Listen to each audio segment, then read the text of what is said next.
Subhanahu wa taala itu mempunyai sifat. Nah, sifatnya itulah yang menerangi bumi ini, yang menerangi kita sifatnya. Cahaya sifatnya. Jadi Allah itu nurus samawati wal ardh, nur langit dan nur bumi. Lalu yang menerangi bumi adalah bekas daripada sifatnya itu. Bisa terbayang?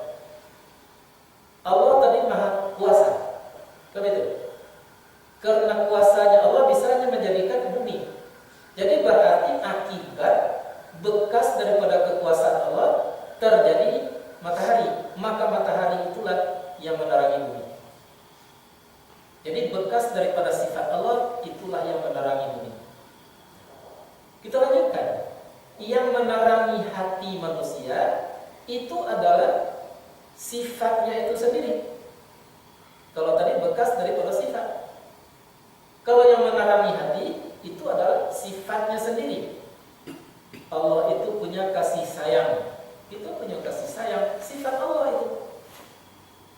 Allah itu punya ilmu. Kita ada ilmu, sifat Allah itu. Jadi semakin kita berilmu, semakin terang. Ya. Seluruhnya sifat-sifat Allah itu itulah yang menerangi batin kita. Nah, ingat, yang menerangi akal apa? Yang menerangi akal adalah wahyunya Allah Subhanahu wa taala. Itu makanya Al-Qur'an disebut dengan nur. Yang perlu diingat bahwa kalaupun matahari itu yang disebut dengan yang menerangi tadi yang nur, tapi itu bisa hilang dan bisa padam. Bisa berganti terang tadi dengan gelap. Artinya badan kita itu, alam itu tidak kekal, bisa berubah. Kalau siang tadi berganti dengan malam, terjadi gelap. Kalau malam ini berganti besok dengan siang, terjadi terang berbalik. Maka oleh sebab itu, apapun yang lahir, termasuk badan kita sendiri, tidak ada yang kekal. Nah, maka oleh sebab itu, ilmu manusia pun menerangi. Kalau waktu kita sakit dibawa ke laboratorium atau ke dokter, dokternya akan tahu tuh penyakit kita. Nah, itu nur.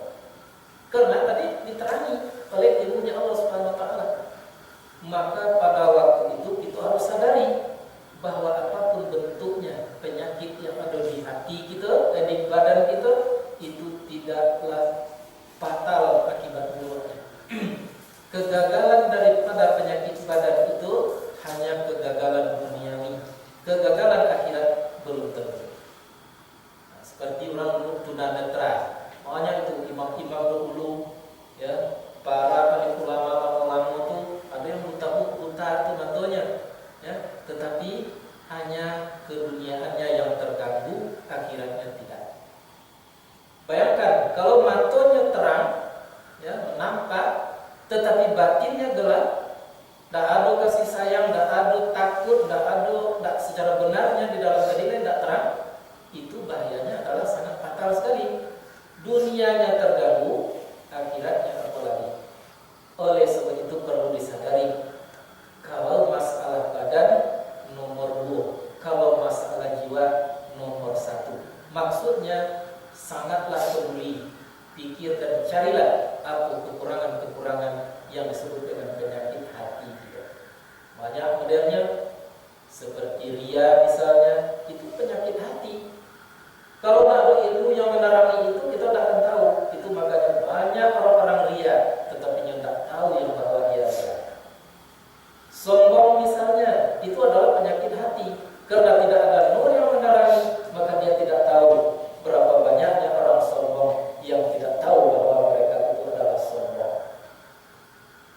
Kemudian suhun, kikir, ya, karena tidak ada yang menerangi, akhirnya dia tidak tahu apa yang sombong, bagaimana yang sombong, bagaimana yang kikir dan segala macamnya itu dia tidak tahu. Nah, maka itulah yang disindir oleh orang-orang hakikat. Kecilnya banyak orang-orang sakit yang berjalan-jalan, bukan sakit badan, tapi sakit rohaninya. Rohaninya tidak terang, banyak yang diganti oleh penyakit itu. Bahkan lebih daripada itu, ada ulama yang mengatakan banyak mayat yang berjalan-jalan artinya hatinya itu memang sudah padam, tidak nampak lagi kebenaran Allah Subhanahu wa taala, bahwa kebenaran itulah yang mereka caci-caci di dalam batinnya, maka itu berarti mayat yang berjalan-jalan. Nauzubillah min dzalik. Jadi semakin diperhatikan ciptaan Allah Subhanahu wa taala itu, semakin terungkap. Semakin terungkaplah kebenaran Allah Subhanahu wa taala. Semakin terungkap kebenaran Allah, semakin teranglah kehidupan kita. Akhirnya kita akan merasakan kita tak ada daya dan upaya. Tak ada kemampuan alam semesta. Seluruhnya itu tunduk patuh, bergerak diam, hanya tergantung kepada Allah Subhanahu wa taala. Itulah ya pandangan yang sampai kepada Allah Subhanahu wa taala yang disebut dengan ma'rifatullah. Itu langit. Dan kalau kita berpikir tentang benda-benda langit itu, wallahu a'lam, tak bisa kita gunakan. Bahkan para ilmuwan kini menyatakan yang matahari satu dari pusat orbit tadi, rupanya matahari itu banyak sekali, miliaran jumlahnya. Masing-masing itu beraturan geraknya, itu beraturan. Kalau lepas daripada orbitnya, maka celaka. Nah, jadi maka oleh sebab itu seluruh planet-planet itu yang mengitari matahari dan matahari-matahari yang banyak tadi itu juga sedang mengitari, mengorbit di suatu pusat orbit yang disebut dengan apa namanya ini, black hole, ya, titik hitam, ya, itu yang dikelilinginya, dan seluruhnya tidak boleh keluar daripada garis edan. Jadi murasanya itu nyatanya itu, apabila pikiran kita lah keluar daripada mentauhidkan Allah Subhanahu wa taala, berarti pikiran akan celaka atau mencelakakan. Kalau nafsu kita sudah keluar daripada mentauhidkan Allah, maka berarti itu mencelakakan atau celaka. Siapa itu orang yang keluar daripada orbit? Orang yang punya sakit hatinya, tidak terang hatinya, tidak ada nur di dalam hatinya. Itulah orang yang keluar daripada orbit. Seperti tadi Elia, yang seharusnya dia menyembah Allah Subhanahu wa taala, kini dia berbuat baik tapi mengharapkan selain daripada Allah Subhanahu wa taala. Berarti keluar daripada orbit. Ria istilahnya. Coba logikakan. Wajarkah seseorang manusia tadi mengharap kepada manusia untuk beramal? Tidak wajar. Mengapa? Karena manusia yang dia harapkan itu masih bergantung kepada Allah Subhanahu wa taala. Tidak mungkin manusia menyelamatkan kita, menolong kita tanpa izin, tanpa gerak daripada Allah Subhanahu wa taala. Jadi kalau tidak bisa mengharapkan manusia, apa salahnya kita mengharapkan Allah Subhanahu wa taala? Masih tidak wajar. Ya, mengapa? Karena sekalipun kita mengharap kepada Allah, contoh kita salat untuk dapat kita mencapai sesuatu misalnya, atau mengembangkan agama supaya dapat kita menjadi sesuatu misalnya, itu tidak wajar. Mengapa? Karena sebelum kita beramal tadi, Allah sudah memberikan yang lebih kepada kita dari apa yang kita harapkan. Nah, kalau berkembang masuk ini kita ingin jadi caleg, jadi apa namanya tuh, legislatif, jadi DPR. Lalu kita berbuat untuk itu, agama kita jadikan, rajin kita sembahyang untuk itu, ya, tak bisa kita melepaskan itu berarti kita durhaka kepada Allah Subhanahu wa taala. Mengapa disebut durhaka? Karena Allah sudah memberikan yang lebih daripada itu. Coba bayangkan, inni ja'ilun fil ardi khalifah. Aku ciptakan manusia di permukaan bumi jadi khalifah. Dan ada ayat mengatakan aku ciptakan manusia di permukaan bumi supaya jadi DPR dan jadi khalifah. Bayangkan, kalaupun kita menghendaki jadi ini jadi itu, mana yang lebih kedudukan kita sebagai khalifah daripada kedudukan kita sebagai legislatif tadi contohnya? Pasti ikut lebih sebagai kekhalifahan. Kenapa? Karena objek daripada kekhalifahan itu adalah bumi. Sedangkan objek yang diurus oleh anggota sesuatu tadi itu adalah tergantung kepada ruang lingkupnya. Nah, kalau DPR kota, ya kotanya urusnya. Nah, bisanya mengurus kota lain. Kalau tingkat provinsi, ya provinsi. Nah, bisa negaranya itu Kalau tingkat pusat, ya pusat di negara yang mengatur, tidak bisa mengatur negara lain. Nah, jadi berarti kedudukan kita sebagai khalifah Allah jauh melebihi daripada kedudukan sebagai seorang anggota parlemen misalnya. Itu contohnya. Nah, kini kita rajin beragama untuk mendapatkan itu. Alangkah bodohnya kita. Alangkah naifnya kita. Mengapa? Karena kita menghilangkan jasa Allah yang telah diberi yang lebih tadi untuk mendapatkan sesuatu. Maka itulah sebabnya tidak dibenarkan berbuat tadi, tidak ikhlas karena Allah Subhanahu wa taala. Harus ikhlas karena Allah Subhanahu wa taala. Kalaupun kita lebih daripada situ, ada lain. Apa terakhirnya apa? Mengharap kepada pemberiannya, tetapi tidak mengharap kepada Dia. Berapa banyaknya itu? Yang kita harap hanya pemberian, tapi orangnya tidak kita harapkan. Itu juga sesuatu kedurhakaan. Jadi tadi mulai manusia dipengaruhi sebagai khalifah di muka bumi, dia harus mengganti kedudukannya menjadi pengurus ini dan pengurus itu. Berarti turun pangkat sebetulnya kedudukannya. Yang pertama. Kalau mereka tidak gagal di situ, lulus di situ, ada yang kedua, apa? Yaitunya manusia selalu menghilangkan apa yang telah diberi Allah Subhanahu wa taala dengan apa yang dia tuntut. Itu tidak baik. Dan yang terakhir, kalau masih lulus di situ, masih diganggu. Apa gangguannya lain? Sangat mengharap kepada pemberian, tidak mengharap kepada yang memberi. Nah, disitulah banyak manusia tadi berkurang. Tapi di zaman kita ini dari Purnamo saja berangkai itu sudah gugur sebetulnya. Makanya nanti bulan Ramadan kita lihat itu banyak sekali itu orang yang rajin kepada agama. Kalau ada kebutuhan dunianya, rajinnya menjalankan agama, bayar tahajud tiap malam, ya. Tapi tujuannya adalah untuk mendapatkan ini dan itu. Dan kalau mereka lulus di situ, nah mereka itu mengharapkan itu terakhir, mengharap kepada pemberian, tidak mengharap kepada orang yang memberi. Dalam pengajian majelis taklim dari awal-awal dulu sudah diingatkan itu, ingin sesuatu dekati yang punya sesuatu. Jadi pentingkanlah orang daripada pemberiannya. Bukan berarti pemberian tidak dihargai. Kalau pemberian mudah menghargainya, cuma apa? Manfaatkan sesuai dengan ketentuan Allah Subhanahu wa taala.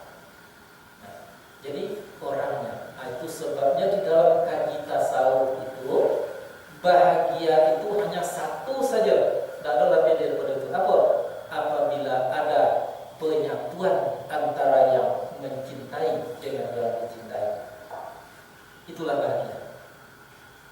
Bisa dipahami? Kalau kita mencintai seseorang, ya, menyatu antara kita dengan orang itu, itulah kebahagiaan. Maka kebahagiaan tertinggi adalah mendekat kepada Allah Subhanahu wa taala. Kita tidak berani menyebutnya menyatu, salah bertafsir betul, tapi dekat kepada Allah Subhanahu wa taala. Mengapa? Karena kita mengharap mencintai Allah Subhanahu wa taala. Maka apabila kita dekat kepada Allah, itulah kebahagiaan, tidak ada yang lain. Jangan dicari kebahagiaan itu dengan harta banyak. Jangan dicari kebahagiaan itu dengan kedudukan, dengan popularitas, tidak akan pernah ditemui. Tetapi kita tidak dihalang untuk mencari kekayaan, cari kekayaan, tetapi dekati Allah Subhanahu wa taala, baru bahagia tercapai. Jadi banyak sekali pesan-pesan yang perlu di dalam agama itu. Nah, dengan tujuan untuk mendapatkan nilai yang sebenarnya di dalam kehidupan. Dan buktinya sudah cukup nyata. Berapa banyaknya orang yang ingin bahagia itu lalu mencari apa yang diingini, begitu dapat yang diingini, malah bukan bahagia yang dapat, tetapi kecewa yang terjadi. Banyak terjadi yang semacam itu. Tetapi lain halnya orang yang mendekat kepada Allah Subhanahu wa taala, itu orang sekalipun dapat yang dia cari ataupun tidak, maka dia tetap akan bahagia, tetap dia akan merasa damai di dalam kehidupannya di permukaan ini. Nah, jadi walaupun kita iseng-iseng tadi membuka apa namanya tadi, panti stresnya, ya, enggak iseng-iseng itu sebetulnya. Kalau betul-betul dihayati pengajian itu, betul-betul hilang stres. Apa yang akan diragukan? Apa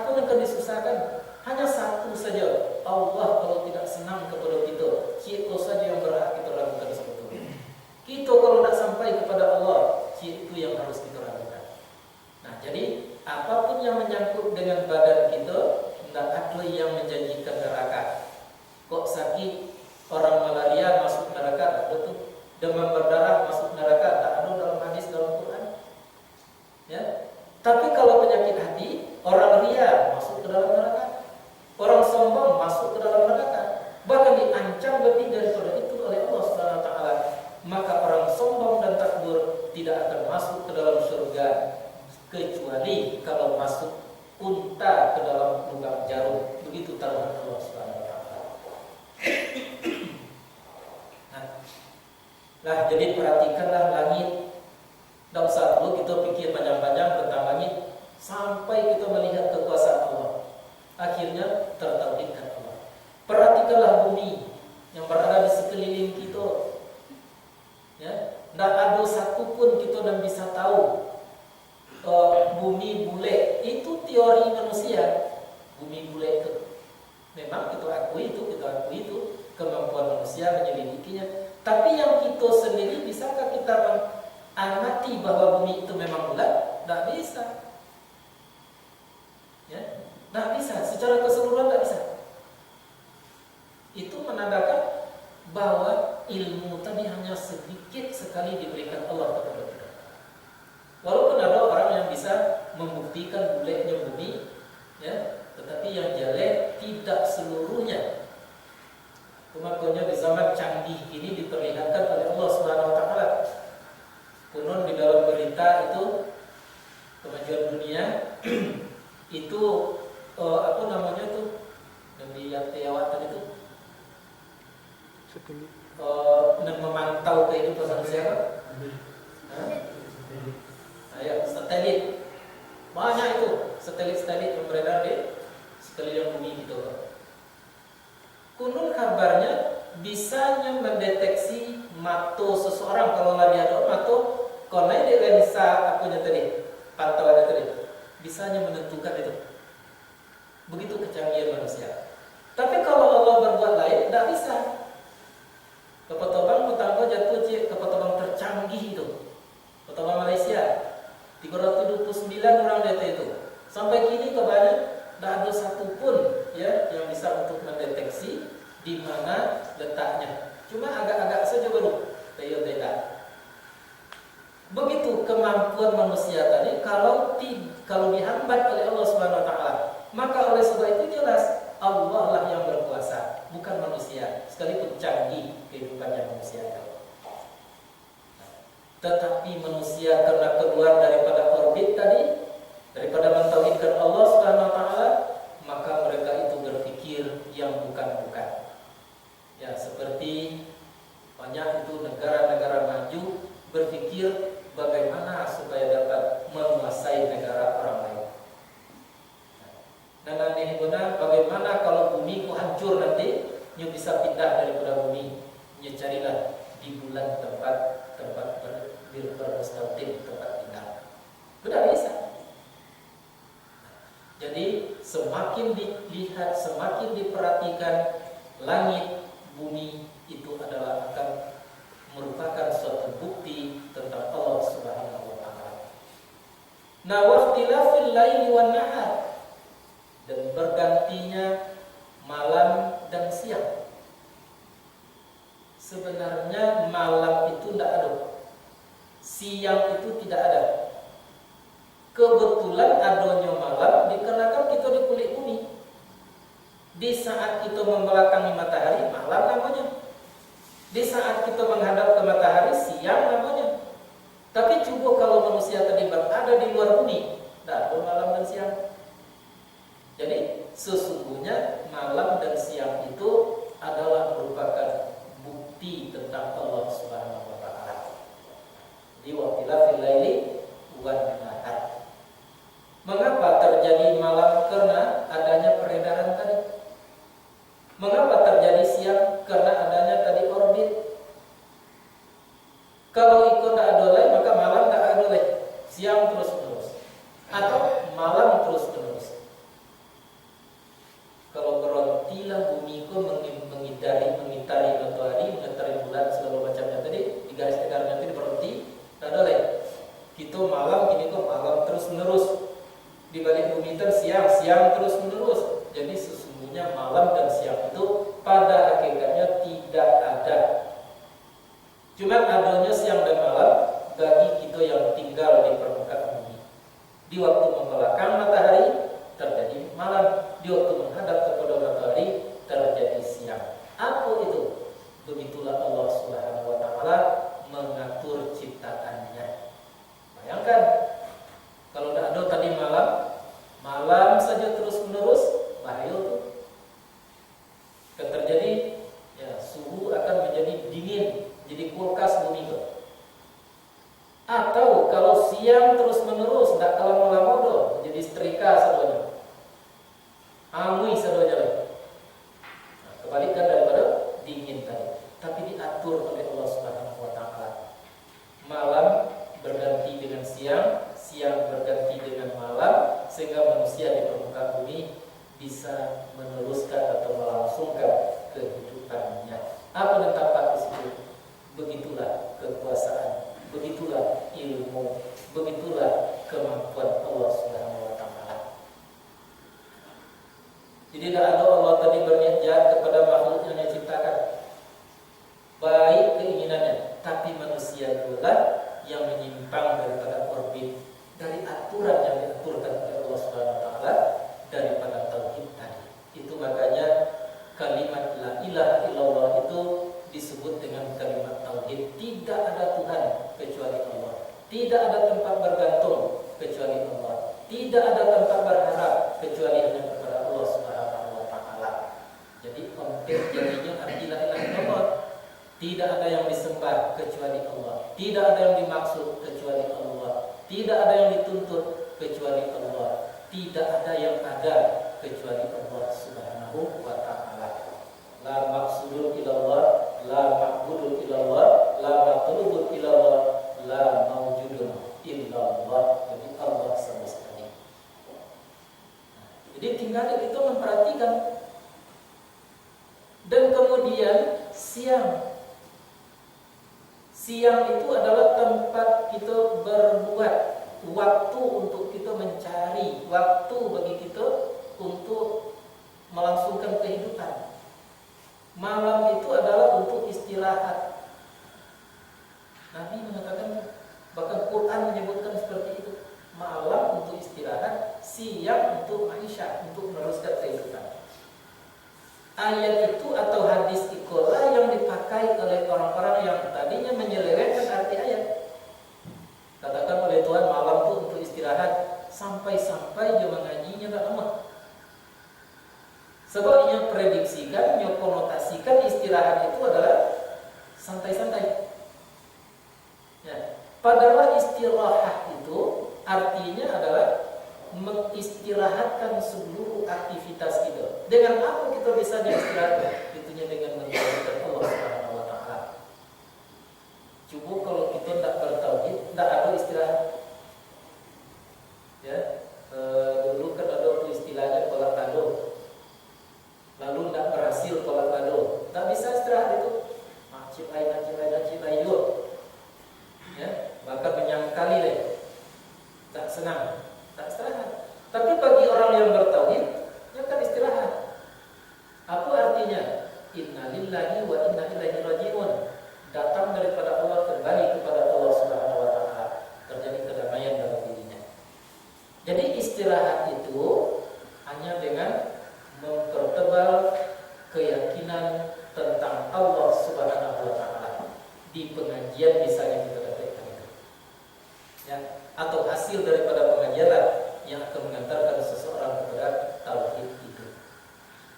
Jadi banyak sekali contoh-contoh dalam kehidupan di permukaan bumi. Orang-orang yang sudah lari daripada orbit itu celaka. Kalau tidak kini menjelang mati nanti mereka itu pasti celaka.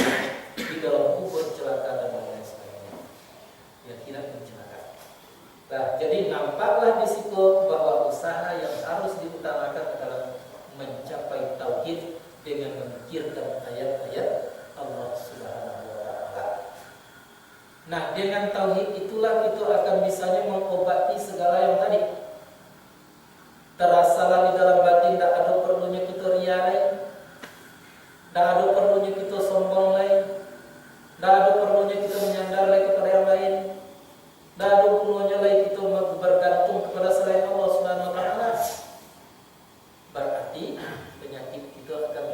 sembuh. Kalau penyakit badan tadi tidak ada, targetnya nerakanya tidak ada. Tapi kalau penyakit jiwa tadi targetnya tadi adalah neraka. Kalau lah dapat tauhid itu, lah berjalan kita di orbit itu, tidak keluar kita daripada mentauhidkan Allah lain, maka akan sembuhlah apa yang ada di dalam jiwa kita. Itu sebabnya kita pernah mengilustrasikan tuh, ya, mengilustrasikan bahwa Al-Quranul Karim itu adalah merupakan resep, ya, resep untuk obat. Kemudian ibadah itu adalah obatnya. Muhammad adalah dokternya. Surau-surau yang mempelajari Al-Quran seperti kita adalah rumah sakitnya. Kita adalah pasiennya. Buya-buya adalah mentari atau perawatnya. Apa juga itu? Ya. Nah, jadi jangan ditunggu akan sembuh sendiri penyakit batin kita tadi, tidak bisa. Harus pergi ke rumah sakit. Rumah sakit yang ada di situ itu dokter. Apa dokternya itu? Yang ada di situ resep Quran. Nah, kemudian ada mentarinya.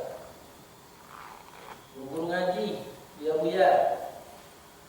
Nah, ada yang bisa disebut dengan dokter perawat itu mah. Tapi kadang-kadangnya perawat itu karena lah jauh daripada yang tadi, ya, makanya salah juga. Untuk di Jakarta, tanya perawat di mana, tidak sampai anak orang diculiknya anak orang. Itu jadinya. Jadi hati-hati. Posisikan diri kita secara benar. Ya, kita ingin sembuh daripada penyakit karena menghindar daripada neraka. Oleh sebab itu, jangan dijauhi rumah sakit, mendekatlah ke rumah sakit. Di situ ada resep Quran. Ya, penyembuhnya adalah Allah Subhanahu wa Ta'ala. Nah, jadi tinggal lagi itu membuktikan apa yang disebutkan oleh Allah Subhanahu wa Ta'ala kepada kita. Jangan dilewatkan apa yang terjadi dalam kehidupan sehingga mampu mengantarkan kita kepada Allah Subhanahu wa Ta'ala. Sampan-sampan yang berlayar di dalam lautan. Bayangkan, ya, kalau dulu kan sampan, kalau ini kan motorboat atau kapal. Itu membawa sesuatu yang bermanfaat untuk manusia. Macam-macam itu. Bisa mengangkut ikan, bisa sebagai nelayan dan lain sebagainya, yang berpokok memberi manfaat terhadap manusia. Dan itu tuh kadang-kadangnya sangat tidak masuk akal. Bayangkan ada kopa dibuatnya dari manusia bisa pesawat